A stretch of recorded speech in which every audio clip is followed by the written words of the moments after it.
Olá, povo querido. Meu nome é Marcos Ferreira, eu sou professor de música do Instituto Federal da Bahia, campus Vitória da Conquista.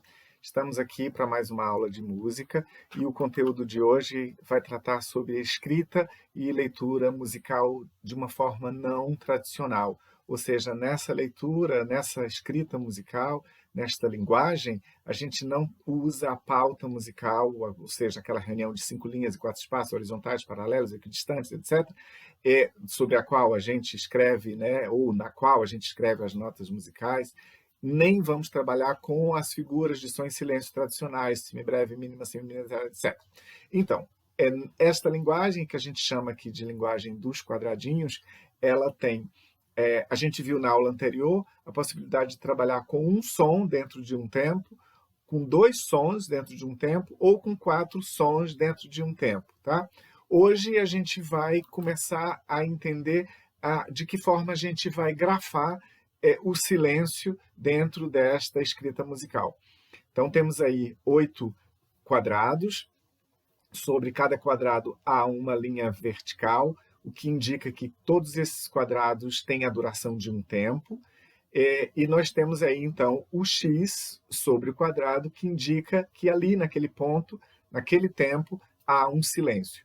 Então, no exemplo que a gente está vendo, a gente tem um som no primeiro tempo, um silêncio no segundo tempo, um som no terceiro tempo, um silêncio que abrange o quarto e o quinto tempo, um som no sexto tempo, um silêncio no sétimo tempo e um outro som no oitavo tempo. Então, na execução, a gente teria isso aqui, ó. Tá, tá, tá, tá. Observa que, na verdade, a gente tem, dentro desse trecho, a gente tem 8 tempos, 4 sons e 3 silêncios, tá? Não diga que a gente tem 4 silêncios, porque o silêncio lá do quarto e do quinto tempo foram emendados um no outro, formando um silêncio maior, um silêncio com duração de 2 tempos, ok? O exemplo seguinte, ele traz já uma arrumação do que a gente viu na aula passada, com a combinação do silêncio de hoje. Então, nesse trecho, a gente tem um som no primeiro tempo, 2 sons no segundo, um silêncio de 3 tempos, depois 4 sons dentro de um tempo e um som no final, tá? A execução disso vai ser tu, tu, tu, tu, tu, tu, tu, ok? A gente pode fazer isso de N formas. Eu posso fazer com palma, por exemplo.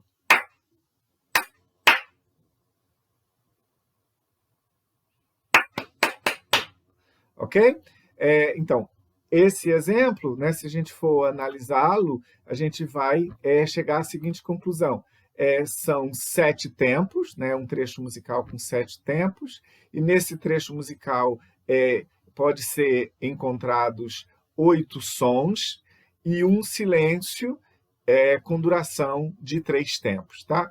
Então, essa é a nossa, né, assim, o primeiro ponto para a gente começar a trabalhar com silêncios dentro de um tempo. Dentro dessa linguagem, a gente pode também trabalhar com alturas diferenciadas, ou seja, com a introduzir dentro da linguagem possibilidades de você apresentar ou mostrar ou ler sons de diferentes alturas, né? Temos aí o grave, o médio e o agudo, tá? Então, se a gente pensar em macros regiões, a gente vai ter, por exemplo, o som aqui nesse teclado vai ser isso aqui para representar agudo, esse som para representar o médio, e aqui um som grave, ou a gente pode pensar grave, médio, agudo, tá? Então, eu vou mostrar na prática como é que isso funcionaria. Nesse quadro que a gente está vendo, a gente tem 2 linhas. As 2 linhas têm 4 tempos, 2 sons em cada tempo, e o que há de diferente é que dentro do quadrado a gente vai colocar A para representar agudo, G para representar grave e M para representar a região média. Então, a diferença da primeira linha para a segunda linha é em que região do som esses sons vão ser executados, tá? Executando a primeira,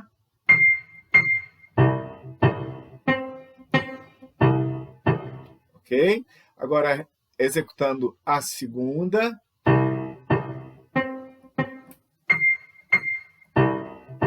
Eu vou executar de novo a segunda com clusters, que talvez facilite o entendimento de alguns, tá?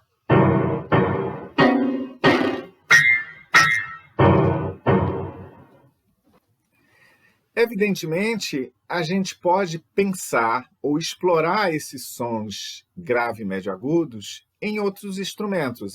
O exemplo inicial foi no teclado, mas a gente pode trabalhar com outros instrumentos, escolher, inclusive, instrumentos diferenciados, ou a gente pode, dentro de um mesmo instrumento, por exemplo, no violão, usar cada corda do violão para executar isso, na flauta, etc, etc. Mas a gente pode também fazer uma pesquisa em materiais que se encontram no dia a dia, que tem na cozinha, por exemplo, né? Eu vou mostrar aqui a vocês. Eu tenho aqui um prato, que é um prato de sobremesa, né? Eu tenho uma colher de inox aqui, uma caneca e um pote de sorvete, tá?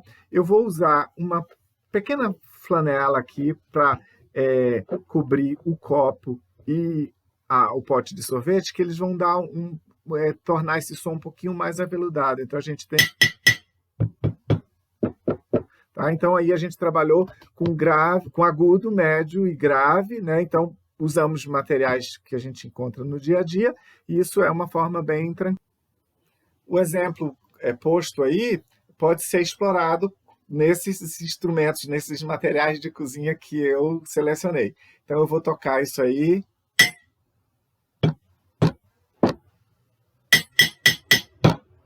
Tá?